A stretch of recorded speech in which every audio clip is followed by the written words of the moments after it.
प्रिय विद्यार्थियों, online class में आपका पुनः स्वागत है। ये क्लास आपकी बीएससी थर्ड ईयर का physics paper first quantum mechanics का लेक्चर नंबर 76 है। चलिए वीडियो स्टार्ट करते हैं। इसमें हम पढ़ रहे थे परिमित गहराई का सममित वर्ग विभव कूप।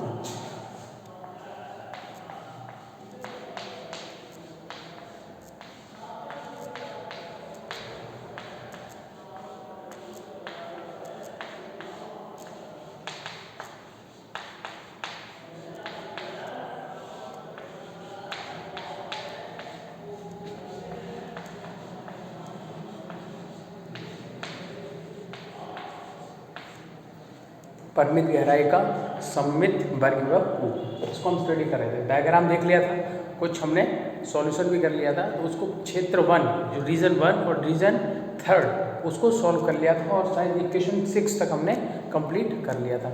ठीक है। अब क्षेत्र 2 के लिए आगे वीडियो कंटिन्यू करते हैं। ठीक, देखिए। हाँ, इसको हम कण की बद्ध अवस्था भी कहते हैं। कल बताया था हमने आपको कण की बद्ध अवस्था, बाउंड स्टेट ऑफ पार्टिकल्स। क्षेत्र 2 के लिए, क्षेत्र 2 में अगर ध्यान से देखेंगे एनर्जी कैसी है, उसकी नेगेटिव है। तो क्या आ जाएगा, E बराबर क्या है, माइनस मॉड E, तथा B बराबर क्या है, माइनस V नोट। श्रोडिंगर समीकरण,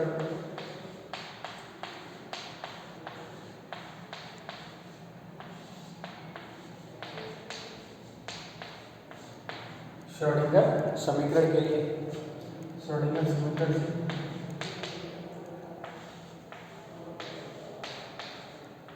ये psi2 आएगा, क्योंकि अभी हमारे पास इक्वेशन आई है वो psi1 के लिए आ गई और psi3 के लिए आ गई। यानी रीजन 1 psi1 और रीजन 2 रीजन 3 जो है वो psi3 के लिए, और रीजन 2 क्या है आपका, psi2 के लिए है। Del 2 psi2 del x square plus 2m E minus b upon h का स्क्वायर psi2 बराबर 0। E और B का मान इसमें रख देंगे।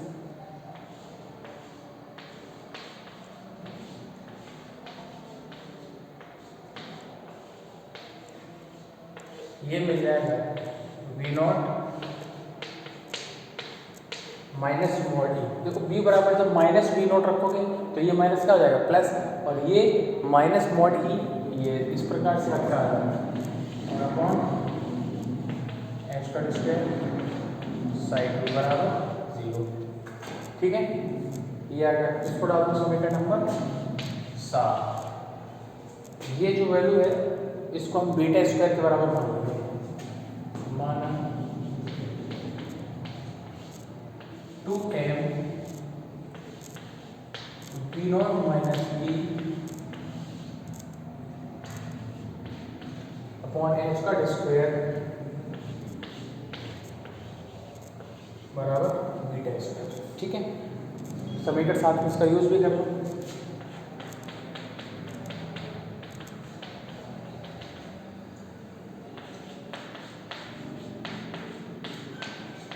समीकरण 7 में क्या करेंगे, उसको रखेंगे। ठीक,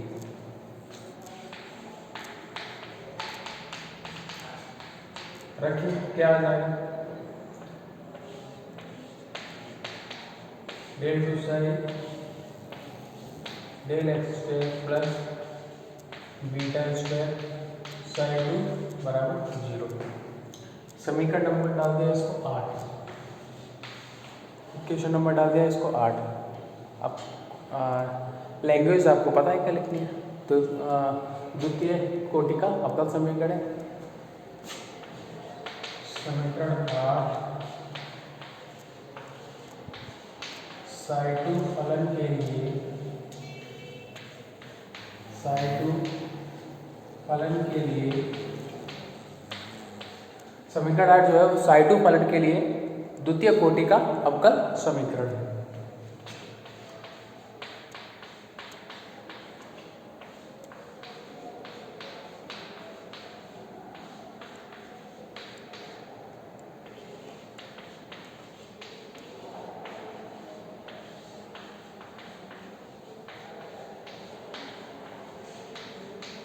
अवकल समीकरण है जिसका हल निम्नलिखित है।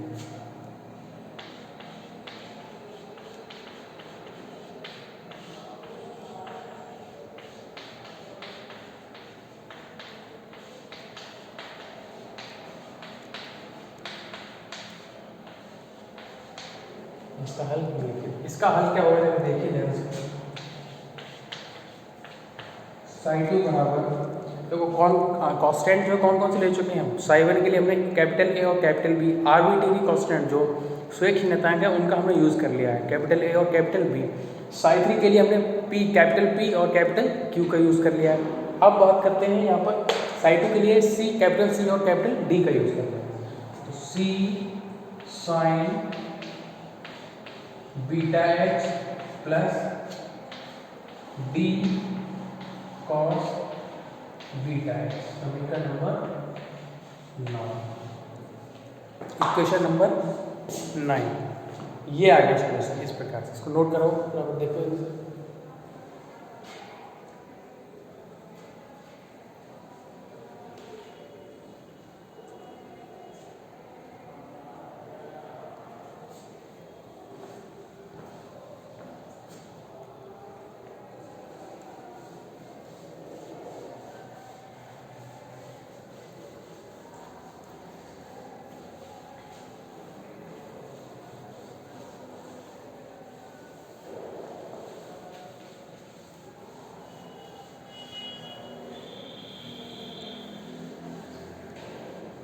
ये समीकरण है, इसको मैं अलग लिख दे रहा हूँ, ठीक है। इसकी जरूरत पड़ेगी तो यूज़ कर लेंगे।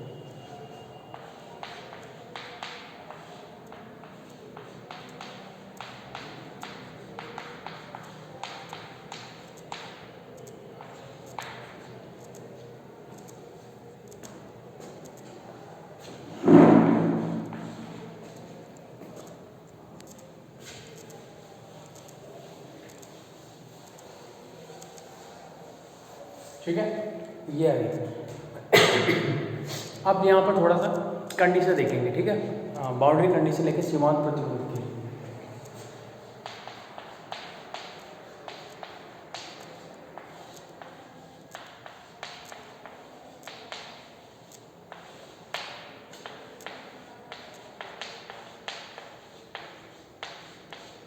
सीमांत प्रतिबंध के लिए देखिए जरा,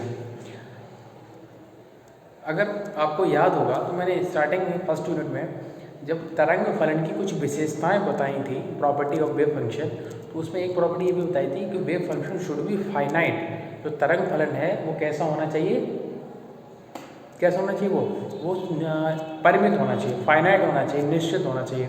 तो उसी के आधार पर यहाँ पर एक लिमिट कंडीशन है, बाउंड्री कंडीशन है, उसको हम अप्लाई करेंगे। क्या, जरा एक बार डायग्राम पे थोड़ा सा नज़र देखिए इस प्रकार से।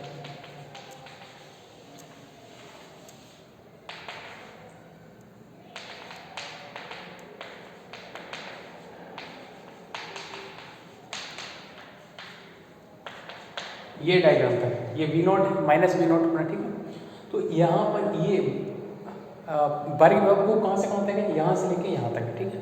और इधर क्या है, माइनस x दिशा चली गई, यानी कि जो माइनस डिस्टेंस होगी x के लिए वो इधर जाएगी, और प्लस जो डिस्टेंस होगी वो किधर जाएगी, इधर की हो जाएगी। इस एरिया में क्या है, साइन वन, यहाँ क्या है साइन टू, और यहाँ क्या है साइन थ्री। तो आपको ये पता है कि वेव फंक्शन कैसा होता है, एक फाइनाइट होता है। ऐसा नहीं है कि कितनी भी दूरी पे चलते चलो ये साइन वन फंक्शन जो है वहाँ पर एग्जिस्ट करेगा, नहीं। अब यहाँ पर हम यही चीज़ लेंगे कि हम ये मान के चलेंगे कि x बराबर माइनस इनफाइनाइट पर जो साइन वन होगा क्या होगा, 0 होगा। माइनस इनफाइनाइट का मतलब ये दूरी अनंत तक, ठीक है। तो वहाँ तक साइन वन का एग्जिस्ट होगा, नहीं होगा। साइन वन कहाँ होगा, बस ज़्यादा से ज़्यादा जहाँ पार्टिकल होगा उसके कुछ ही डिस्टेंस तक दूरी रहता है, क्योंकि पार्टिकल के साथ ही वेव फंक्शन रहता है। ऐसा थोड़ी है कि पार्टिकल यहाँ पर बाउंड है और इनफाइनाइट दूरी पर भी उससे संबंधित जो वेव फंक्शन है वो एग्जिस्ट करे, नहीं करेगा, ठीक है। तो इसीलिए x बराबर माइनस इनफाइनाइट, यानी कि इधर कितना भी चले जाओ आप, माइनस इनफाइनाइट दूरी पर साइन वन की वैल्यू क्या मिलेगी आपको, 0 मिलेगी, ठीक है। वो चीज़ यहाँ पर अप्लाई की जाएगी। और ऐसे ही जब हम साइन थ्री के लिए लेंगे तो वो कितने, x बराबर प्लस इनफाइनाइट पर साइन थ्री की वैल्यू क्या मिल जाएगी, 0 मिल जाएगी। ये किधर मिली है, x बराबर माइनस इनफाइनाइट पर साइन वन 0, और उधर x बराबर प्लस इन्फाइनाइट पर साई 3, क्योंकि इधर क्या है साई 3 फंक्शन है। ठीक है, तो ये चीज़ समझाने के लिए मैंने इसको बनाया था। तो x बराबर माइनस इन्फाइनाइट पर साई 1 बराबर 0 होगा, क्योंकि साई 1 का इक्वेशन क्या है, a e की power alpha x plus b e की पावर माइनस अल्फा x। ठीक है, x बराबर माइनस इन्फाइनाइट रखो उसमें, x बराबर माइनस इन्फाइनाइट तथा साई 1 बराबर 0 रखने पर, यानी कि ये दोनों वैल्यू इसमें अप्लाई करके देखिए। करिए अप्लाई, क्या हो जाएगा 0 a e की पावर x का मतलब इन्फाइनाइट, तो ये क्या हो जाएगा माइनस इन्फाइनाइट। ठीक है, प्लस b e की पावर x बराबर माइनस इन्फाइनाइट, और माइनस ऑलरेडी से है तो क्या हो जाएगा प्लस इन्फाइनाइट हो जाएगा। ठीक है, अब आपको इसको सॉल्व करेंगे, क्योंकि अच्छा e की पावर माइनस इन्फाइनाइट की वैल्यू क्या होती है 0, इसकी वैल्यू 0 नहीं होती है, e की पावर इन्फाइनाइट इसकी वैल्यू 0 होती है, e की पावर माइनस इन्फाइनाइट की वैल्यू 0। तो क्या हो जाएगा देखो, b e की पावर इन्फाइनाइट बराबर मिल गया आपको 0 यहाँ से। तो अब इन दोनों का जो मल्टीप्लाई है वो 0 के बराबर है, e की power infinite does not equal to 0, नहीं होता है 0 के बराबर, तो फिर कौन सी वैल्यू 0 के बराबर होगी, यानी ये जो b है आर्बिट्रेरी कांस्टेंट b, इसकी वैल्यू 0 के बराबर होगी। अर्थात देखना है ठीक, अर्थात b इक्वल 0 और e की power minus infinite does not equal 0, b बराबर 0, वापस हम साई 1 फंक्शन यूज करेंगे। ठीक है, इसको मैं हटा देता हूँ इधर।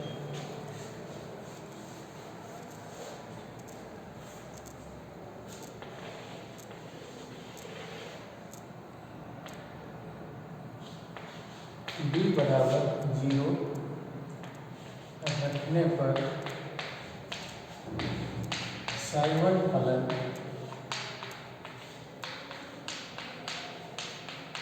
निम्न प्रकार होगा।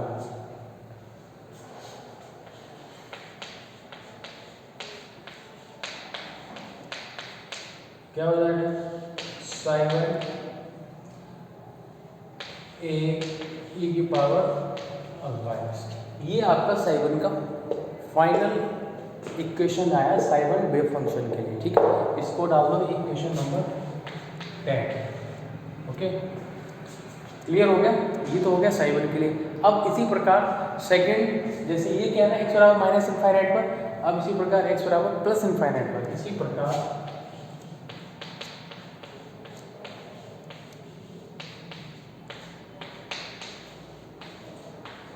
प्लस इन्फाइनाइट पर साई 3 फलन का मान 0 होगा। प्लस इन्फाइनाइट पर ऐसे नहीं लिखना, नहीं तो कंफ्यूज हो जाओगे। इसी प्रकार x बराबर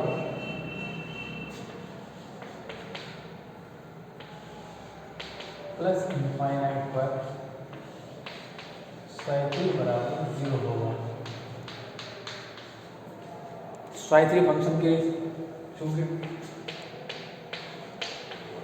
साई 3 क्या है p e की power alpha x q e की power minus alpha x, x बराबर इन्फाइनाइट और साई 3 बराबर 0 रखने पर।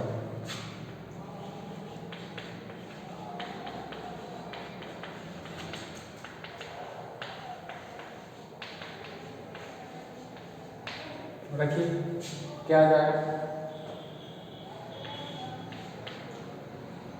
p e की power infinite plus q e की पावर माइनस इन्फाइनाइट। नोट करो इसको, फिर आगे बढ़ो।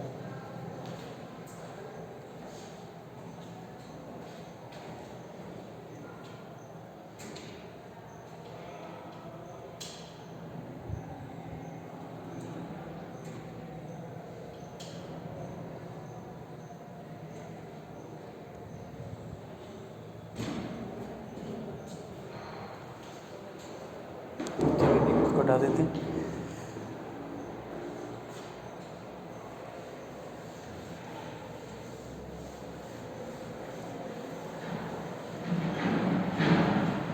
इस समीकरण को अलग कर देता हूँ।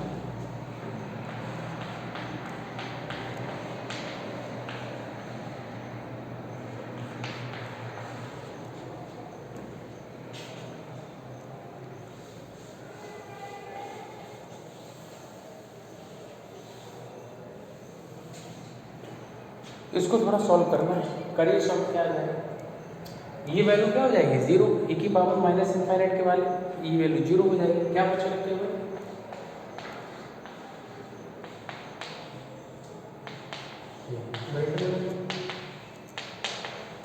जीरो, तो यहाँ से p इक्वल जीरो मिलेगा आपको, और e की पावर माइनस इनफाइनाइट जीरो, ये मिल गया आपको। p बराबर जीरो साइद्री फलन के समीकरण में रखेंगे तो देखो क्या होगा, p बराबर जीरो पर साइद्री फलन का समीकरण, साइद्री फलन का समीकरण निम्न प्रकार होगा।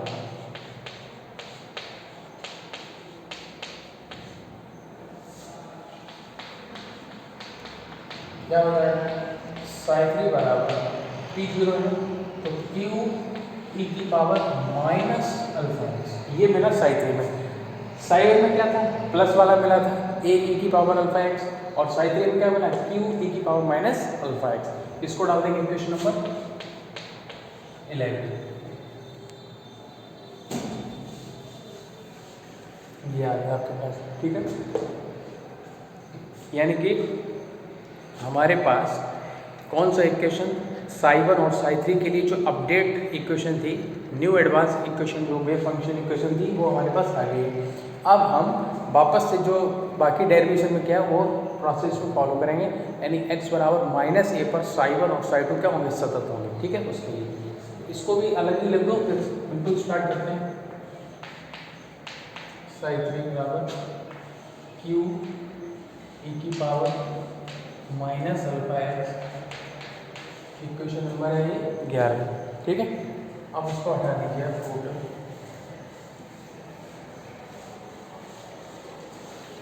चलिए अब देखते हैं इसमें हम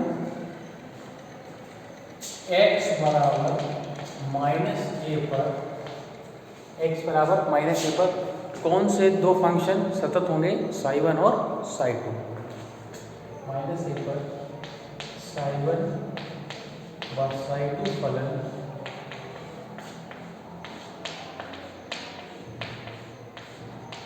सतत होंगे, अर्थात x बराबर माइनस ए इन दोनों को क्या करेगा, सेटिस्फाई करेगा।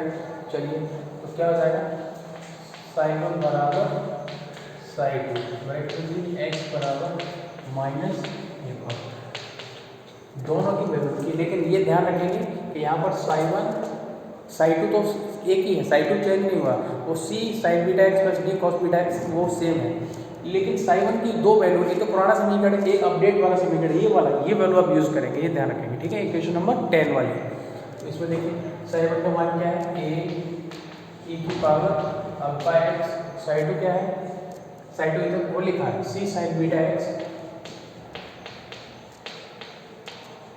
Plus D cos beta x, ये दोनों वैल्यू में इसकी लिखिए। अब x बराबर क्या रखेंगे आप, माइनस ए,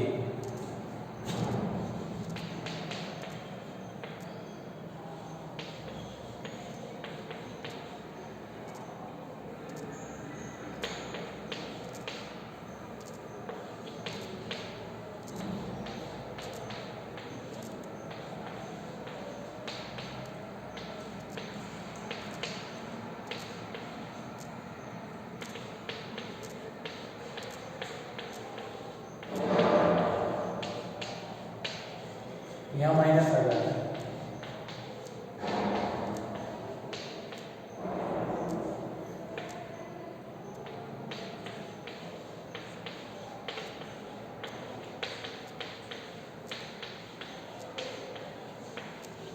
एक इक्वेशन आपका ये आएगा। इसको डाल दो इक्वेशन नंबर 12, समीकरण नंबर 12 आ गया आपका, इक्वेशन नंबर 12 आ गया। अब इनके आंशिक अवकलज भी क्या होंगे, संतुष्ट होंगे, उनको भी देख लेते हैं।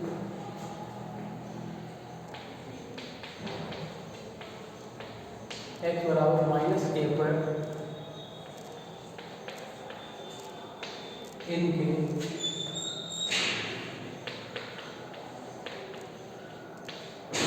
आंशिक अवकलज भी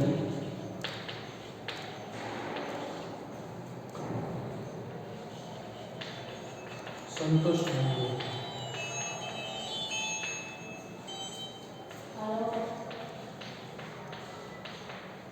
x बराबर माइनस ए पर इनके आंशिक अवकलज क्या होंगे, संतुष्ट होंगे। ठीक है, इनके आंशिक अवकलज संतुष्ट, इनको कर दो मैं, तो इसका मतलब क्या होगा, ये हो जाएगा क्या,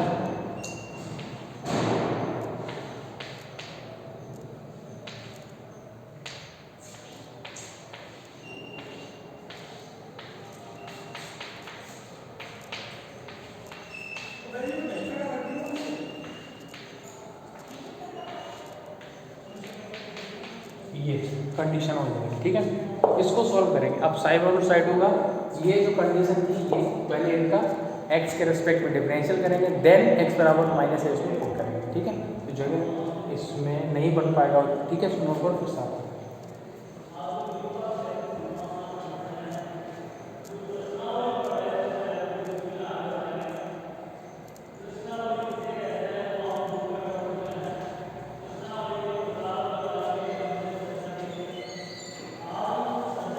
इस समीकरण को लिखना बहुत जरूरी है, अलग से लिखिए, यहाँ लिख देता हूँ।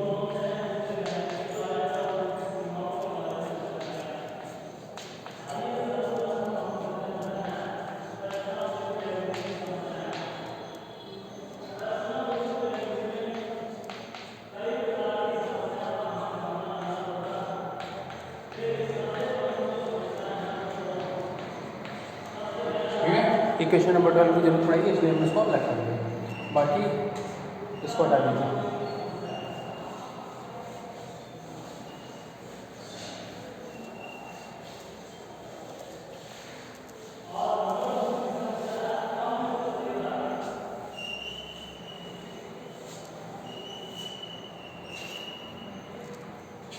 इसको इधर से सॉल्व करते हैं। ठीक है, तो डिफरेंशियल करें, क्या आ जाएगा, साइड वन क्या है, e की पावर a e की अल्फा, इसका क्या आ जाएगा, a अल्फा e की पावर अल्फा। साइड वन का डिफरेंशियल कर दिया हमने। ठीक है, बराबर इसका कीजिए साइड टू वो है, क्या आ जाएगा, देखो साइन का क्या होता है डिफरेंशियल, साइन का होता है प्लस में होता है कॉस बीटा एक्स, तो इधर हो जाएगा C beta cos beta x और minus D beta sine beta x. ये हो गया डिफरेंशियल। इसके बाद आप इसी को नोट करेंगे। ठीक है, एक्स बराबर माइनस ए रखें,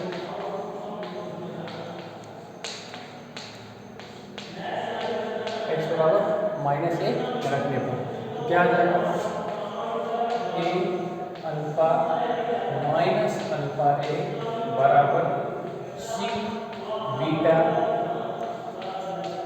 कॉस बीटा ए। ये माइनस प्लस हो जाएगा, क्यों, क्योंकि जब इसमें x बराबर माइनस से रखोगे sine minus theta minus sine theta, तो वो माइनस जो बाहर आएगा वो इसको प्लस कर देगा, plus D beta sine beta. ठीक है, ये आपका इक्वेशन, इसको डाल देंगे समीकरण नंबर 13। इक्वेशन आ गया आपका ये थर्ड। ठीक है, अब जिस प्रकार इनको सॉल्व किया हमने, x बराबर माइनस ए पर साई वन और साई टू संतुष्ट होंगे, इसी प्रकार x बराबर प्लस ए पर साई टू और साई थ्री संतुष्ट होंगे। इसी प्रकार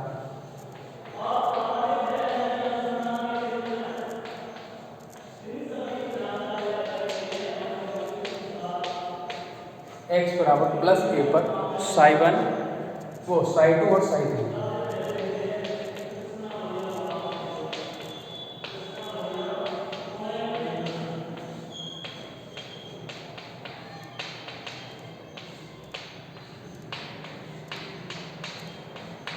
संतुष्ट होंगे। संतुष्ट होंगे। चलिए रखिए, तो साइन पता है आपको क्या है, C sine beta x D cos beta x बराबर साइन क्यू e की पावर माइनस अल्फा एक्स। ये इक्वेशन पहले लिखा हुआ ये एक्स में एक्स बराबर ए रखना है।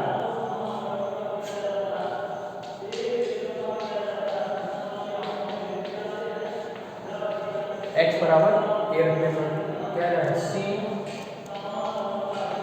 Sign beta A plus B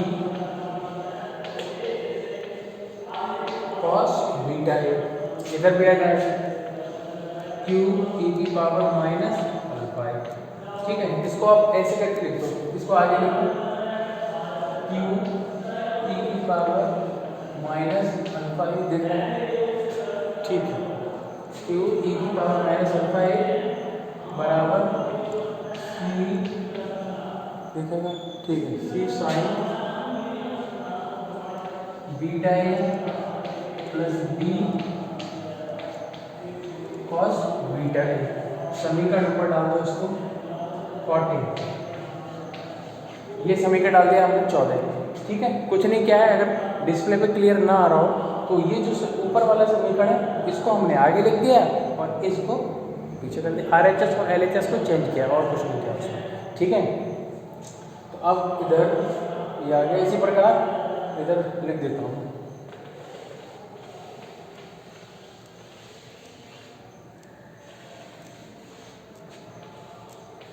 इसी प्रकार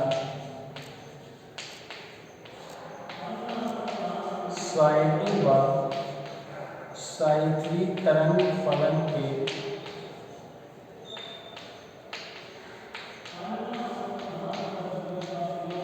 साइन 1 व साइन 2 तरंग फलन के आंशिक अवकलज भी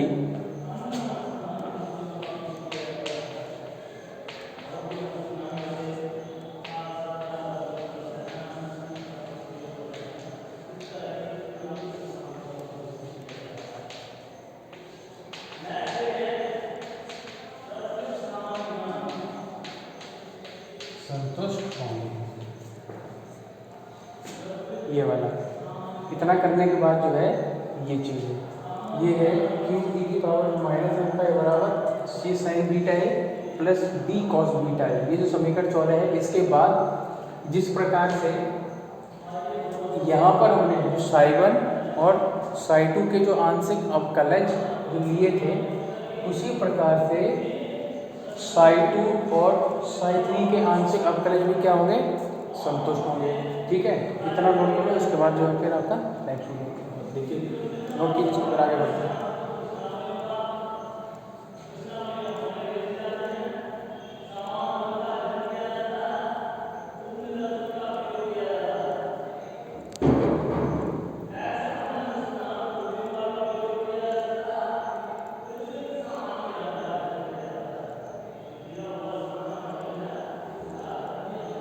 ठीक है, चलिए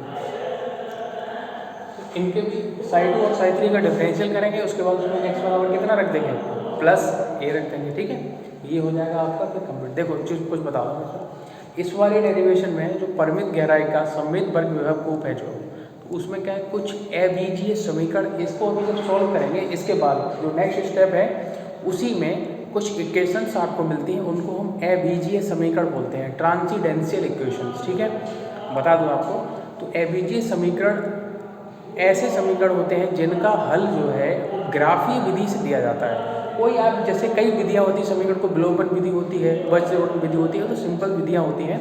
तो ऐसी किसी विधि से आप उन समीकरणों को हल नहीं कर सकते। कौन से समीकरण को, जो ट्रांसीडेंशियल इक्वेशन यानी अबीजीय समीकरण होते हैं।